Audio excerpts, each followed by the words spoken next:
Եվս մի քանի ժամ եւ Ծիրանային գրասենյակում անցուդարձն ու լարվածությունը կհասնի գագաթնակետին։ Վերջին զանգերն են արվում, շտկումները, կարգավորվում են հյուրերի մասնակիցների ընդունելության հարցերը։ 13-րդ անգամ Երևանը կդառնա կինոմայրաքաղաք։ Չարագուշակ 13 թվից փառատոնի կազմկոմիտեն սկզբում անհանգստացել է։ Ու նույնիսկ ուզում ենք փառատոնը կոչենք ոչ թե 13-րդ, այլ 12.5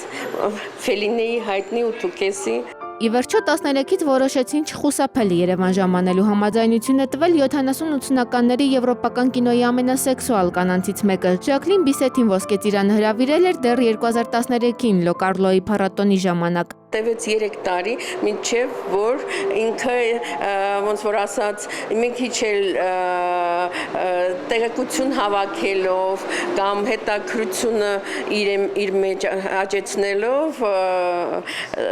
համաձայնվեց գալ։ Համաշխարհային կինոն ու ոսկե ծիրանն այս տարի կորցրեց լավագույն բարեկամներից մեկին։ Իրանցի ռեժիսոր Աբբաս Քիարոստամին հայկական կինոփառատոնի կողքին էր սկզբնավորման առաջին տարիներից։ Նա առաջին պրոֆեսորներից էր, որ դասավանդեց ոսկե ծիրանի կինոդպրոցում։ Վերջին պահին ոսկե ծիրանի արտամրցութային միջոցառումներում են ներառվել իրանցի լեգենդար ռեժիսորի հիշատակին ֆիլմերի ռետրոսպեկտիվ եւ լուսանկարների ցուցադրություն։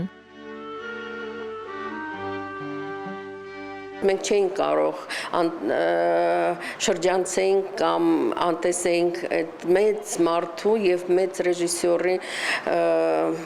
վաղճանը։ 13-րդ ոսկե ծիրանը բացահայտում է նաև նոր կինոտարածություններ սինեմաների համար։ Արտամրցութային մասի ծրագրերից են բասկյան, հարավսլավական ու դանիական ֆիլմերը։ Այս տարի հագեցած է լինելու նաև հայկական պանորաման։ Սպասվում են մեծ կինոպրեմիերաներ ու դեբյուտներ ժամանակակից հայ կինոյում։ Մեր ցանկությունը, որ հայկական պանորաման տարեց տարի